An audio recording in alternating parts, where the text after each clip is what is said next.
it's still, to me, it's still casual. It's still the Unless it's same. married. Okay, so for you, unless you're married, Yeah. it's casual. Yeah, and again, I think that's kind of like what has our people.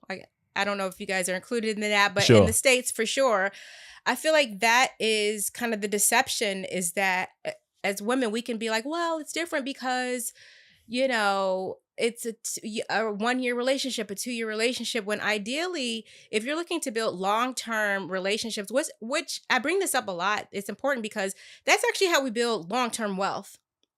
I don't disagree. Most billionaires and millionaires, the stats say that they're married, they have long-term relationships, right? So I But think you don't build wealth because you're married. I think it could be something that helps. Especially if you get a divorce and she cleans you out. You ain't building, you ain't building no wealth there. Well, again, this is the whole conversation, is how do we build healthier individuals to come into healthier relationships, to build healthier marriages, families, and community. So the building block of a healthy community that can withstand police brutality, discrimination, right? So I don't want people to think I'm just saying this because I want some man to be faithful to me and give me all his money. That would be nice. But at the end of the day, what we want is a strong Black community. And where does that start? With strong Black people who we have standards and boundaries about what we involve ourselves with. I agree. That's the basis of this conversation for me. I agree. I think ultimately what it comes down to is each person taking accountability for their own results and not blaming anybody else. Yeah, for sure. Everyone has agency over their lives, and I think it's okay. Well, if I'm a guy and I'm not meeting or attracting the kind of women I want, it's not because there's a problem with all the women. It's because I'm either not the kind of guy who can attract that person yet, or I'm not choosing for the right qualities, right? There you go. And Beautiful I would say summary. 100%. But I'd also say for the women as well. So if you're a woman and you're saying, I'm not meeting the kind of men that I want, they're not treating me right, I'd be like, well, the accountability is on you. Are you the kind of woman that can attract the man you're looking for? And are you choosing for the right qualities and dating in a way that leads that way, right? So, because I think there's a lot of finger pointing in these kind of conversations about the Black community, why it's in disarray, who's responsible for what. Sure. And I think ultimately it's, and maybe I'm biased, I do think we're a lot better at pointing out when men could have done better. But I think, I think it depends on your algorithm.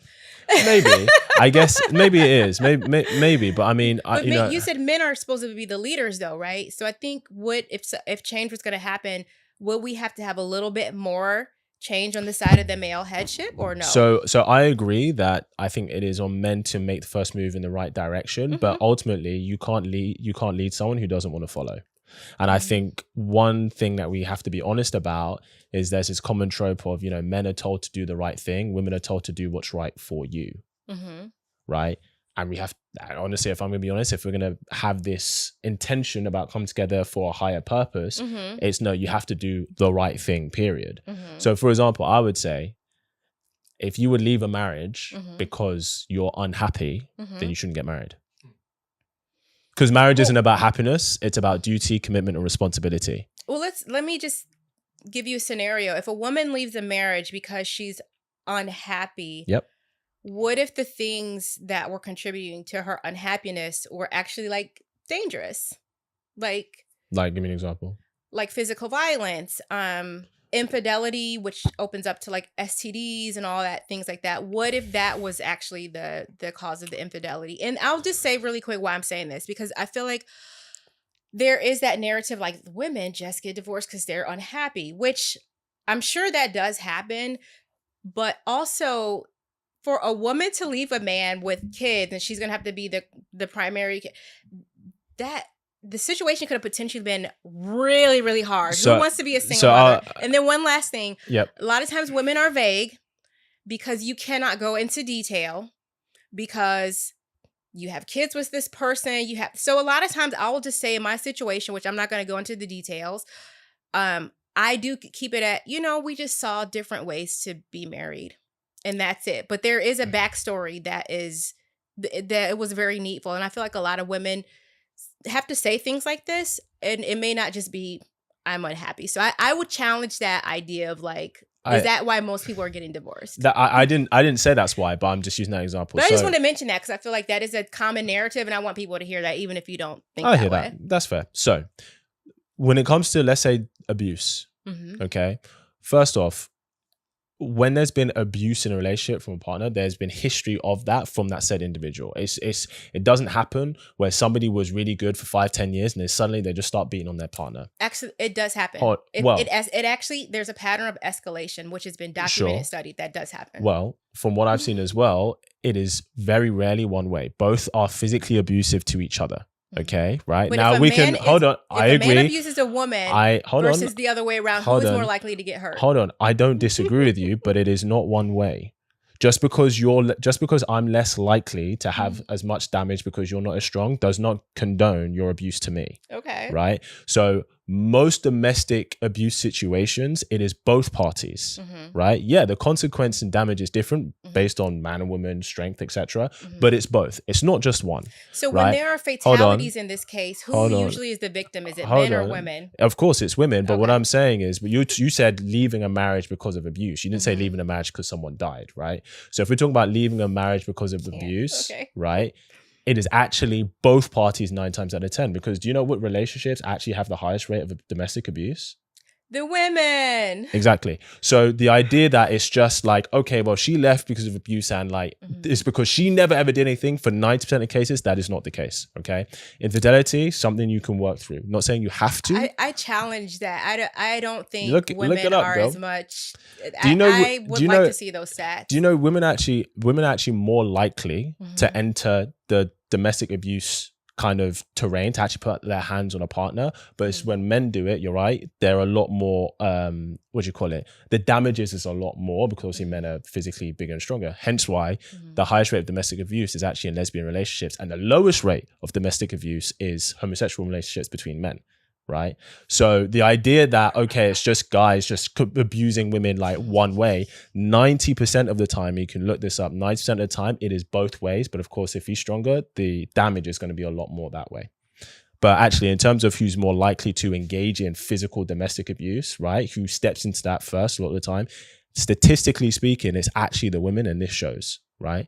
So in regards to marriage, in terms of domestic abuse, right, first, it's usually both parties, right, in some capacities. Sure, maybe they should end things. That's I think what you're saying is more of like toxic relationships are different when there is a dynamic, which means like a imbalance of domestic abuse. Because there should be zero domestic abuse, period. I don't care. Here's the thing. I don't care. True. I don't care if you're a woman. Just because you're a woman doesn't mean you can put your hands on me. But if we look at the fatalities, that would suggest that we're talking about divorce though. We're not talking about fatalities. Well, that's what you asked me about. The reason that you would get, so I know there's this idea of like when women are like, I was getting emotionally abused, so I had to leave the marriage, right? People are like, well, that's a silly reason, right? Well, what exactly is emotional abuse, right? Do you feel like that is a valid reason to get divorced when women bring that up? You'd have to quantify what emotional abuse is. Exactly, right? So I think women throw that out there, and I feel like there's a lot of criticism around that. But studies show that usually before there's the ultimate, like fatality, that there's a pattern of escalation, right? So from both sides. Because thing is, and you maybe you don't intend this, right? But you're making this very confusing right now. No, because you're making the case. If you look at the statistics, hold on, because you asked me a question. Hold on. You asked me a question. It starts somewhere. Aja, you asked me a question, right? We were talking about divorce. We're not talking about fatalities. That's a different conversation. Due to abuse. Hold on. That's what I was talking about. So when we're talking about a divorce due to abuse, 90% of cases, the abuse is both ways. It is not just one. That's what I'm trying to articulate to you, and the stats show that. And actually, when you look at the stats, right, the demographic of people who are actually more likely to enter the realm of physical abuse is actually women. So your conclusion is women are or more violent as men and could potentially do the same damage. No, that's not what I said. Why are we bringing this up? You asked me about reasons for divorce, and you raised abuse. I said, one, abuse is usually both, which is true. Second thing, you talked about infidelity. Infidelity is something people can work through if they want to. Okay. So I was saying, because my original point was, if you would leave a marriage because you're unhappy, then don't get married, because marriage is not about happiness. Marriage is about duty and commitment. I agree with that, but if you're in a relationship that has abuse, I think why that's an would exceptional this? circumstance. Yes, Why I would agree. I don't know that it's I'm not saying you exceptional. should. I I'm not think saying you should most work people. through I that. think there's a book called The Life-Saving Divorce by a lady named Gretchen Baskerville. Yep. Something like. Have you heard of this book? I haven't. No. Well, I think that's a good book because it kind of debunks this idea that people are getting divorced for frivolous reasons. They're unhappy. And when she digs into the numbers, they actually show that people are getting divorced for more serious reasons. So the narrative online might be I'm unhappy, but if you dig into the numbers, they may include things like addictions, gambling, sex addiction, infidelity, abuse, right? Mhm. So I feel like happiness does matter if there are dangerous scenarios going. If you're married to a gambler, you're going to be unhappy. Okay, but most sure, but one for more majority of cases, that person didn't wake up one day and decide to be a gambler. Okay, that person didn't wake up one day and start putting their hand, like it doesn't just happen randomly. Okay, a lot of the times, and this is actually an issue with the Black community as well, a lot of the times the character traits that actually end the relationship were very present in the beginning, but people have rose tinted. Exactly. So part I of agree. it, You're right. So part of it is choosing someone, right, who Yes. doesn't have that, right? So being able to choose better partners. Yes. So if we're taking a case that you're choosing a better partner, right, which is obviously that should be a given, Yeah. right? You shouldn't be choosing someone that, obviously, you can actually build something with. Outside of that, right? Yeah, you shouldn't leave a marriage because you're unhappy. You shouldn't. And if you would, don't get married. Marriage is not for you. Have a relationship, do what you want, but marriage is about duty and commitment. And I'm going to be honest, considering you saying that you're a Christian, I'm surprised you're pushing back on me with this. I mean, maybe 10 years ago when I was married, maybe I would say the same thing, but I now realize that there are circumstances that do warrant divorce. And I'm very conservative. Sure, but lack of happiness is not one of them.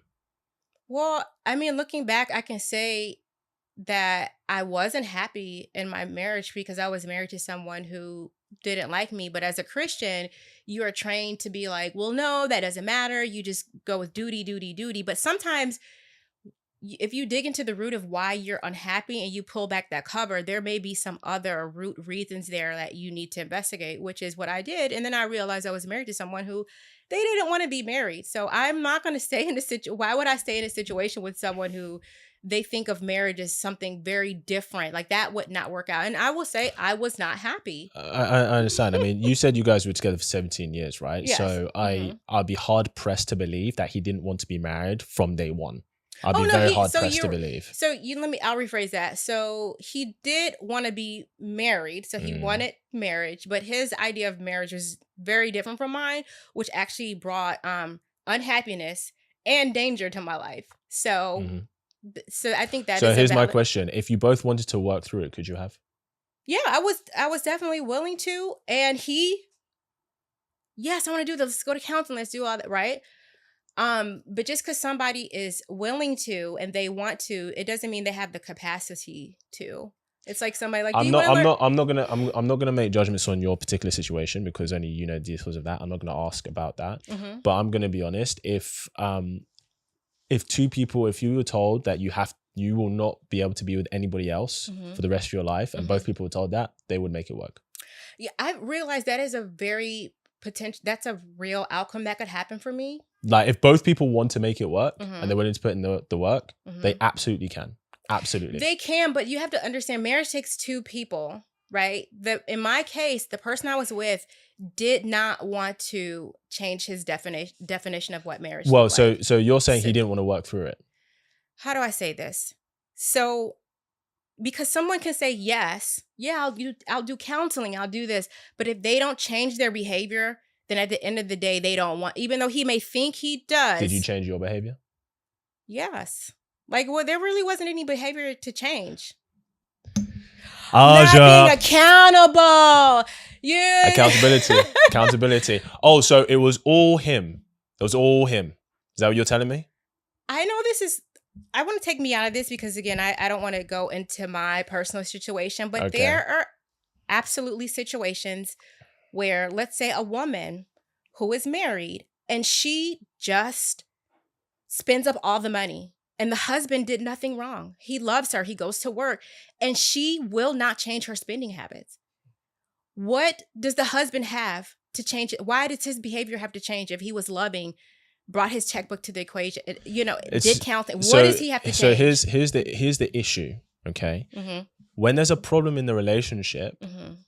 it's on one person to see, okay, how can they move better Mm-hmm. to serve the relationship? It's also on the other person to say, how can I support this person in making that move? Okay, let's say in this scenario. So that requires both of them Uh-huh. to shift their behavior, because the Yes. dynamic can only stay the same if they both stay the same.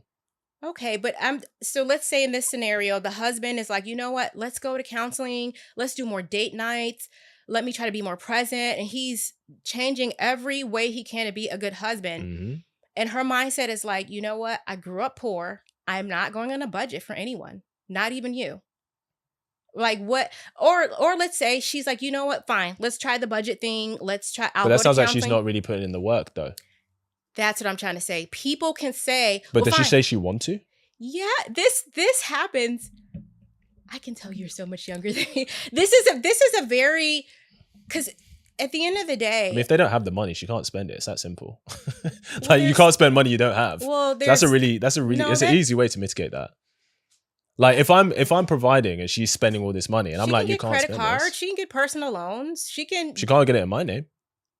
Well, she can get it in her name and still have to use the family budget to pay the bills. Like, there's ways around it, right? This is a real situation. People get married and they have spendthrift partners. And think about this lady. She, in the same scenario, maybe she has 3 kids with the guy. And at the end of the day, she gets some benefit out of it because he says, I'm not going to pay. But he does pay. He still shows up. He helps her with the kids. Then he didn't change his behavior, did he? Well, he's doing counseling. He's trying to be present, right? No, but he shouldn't pay. If you're saying to me, if I'm providing and I'm like, babe, I'm not happy with your spending habits because that's having an effect on the family. You need to stop this, right? And she's like, I don't want to stop this. I'm like, well, I'm not paying for it. So what are you going to do? Okay. Simple. And then if it's a serious, like, oh, she gets credit cards, whatever, we'd be like, cool. Maybe we need to have 2 separate homes, right? You can have this thing. We're still sounds like a divorce. Hold on, it's not a divorce. It's not a divorce because you can have 2 separate homes and still be married, right? Why and then you can go because sometimes relationships, in order to work, sometimes you need an element of space, right? So then you can come back together. Okay, sometimes that happens. That, to me, that's not a definition of a relationship. Well, what I'm saying is you can work at a distance. All right, you can work at a distance. So anyway, we have to wrap it there. But this is interesting. I definitely want to get back on. Bottom line is, I think that it takes 2 to tango. Yes, right? Everyone has to be willing. And so to say that, okay, well, the reason this ended is purely because of the other person, I think we have to take accountability. Even if that other person behaved badly, right? It could be, okay, well, did I choose the right kind of person, or are we both willing? If you're both willing to make it work, right? Then sometimes it can take time. I just have to ask you this. So you're saying there is not a relationship at all where it can exist where someone did the bad stuff and it was just that person. Are you saying that does not exist? No, I'm saying that's an exceptional extreme. It is not the case for 90% relationships where it's just one person who's this evil person and the other one's perfect. No, that's not the case. How many married people do you know and hang Hold on. So wait, hold on. So really no, I'm talking like, so just general in relationships, right? You think one person's perfect and the other person is evil and just does everything wrong. Is that what you're telling me? No, that's what I'm saying. There are circumstances and scenarios in relationships where there is someone who they are the provoker, the instigator, they are the initiator. That happens. Not in all situations. In some situations, there's mutual toxicity. Yep. They're mutually toxic. That happens as well. But I think we do also need to be able to accept that there are some relationships where there is one person who is an aggressor. They may have a criminal background. Why did you marry them? Well, maybe you don't know, or they have criminal tendencies, or they have a criminal background. You don't know. This is what I'm trying to say. Like, yes, for example, in my situation, could have done a better job vetting, choosing, for sure. But there are some situations where there is one person who is responsible for tearing down the marriage? The other person may have been an enabler. They may have let the behavior go on too long. Yes, that happens. But there are aggressors and abusive, violent people, or even if we don't go as far as abuse and things like that, there are women who spend up all the money and bankrupt a family. I don't disagree with you. Okay. It's their fault. This is the last thing I'll say, okay? You can have someone who's toxic and someone who isn't. Yeah? It does happen. 100%. I agree. Mm-hmm. However, if you're both willing to work on the relationship, they need to change their behavior. Exactly. But they also change theirs. Sure. So that it doesn't enable this toxicity. Absolutely. So the change comes from both. Even in a scenario where one person seems to be causing 90% of the drawbacks, right? And the other person isn't, and they're doing what they need to do, right? Even though they're not perfect. If they're both willing to work on it, they both need to shift their behavior. Yes. It takes two. Sometimes they're both not willing, though. Well, then you shouldn't get married. Simple. Hope you really enjoyed that clip. If you want to watch the full episode where that clip is from, then I want you to click right here where you can watch the full episode. And if you're ready to claim your man today, enroll in my program below, and I'll see you there. Wishing you an amazing day.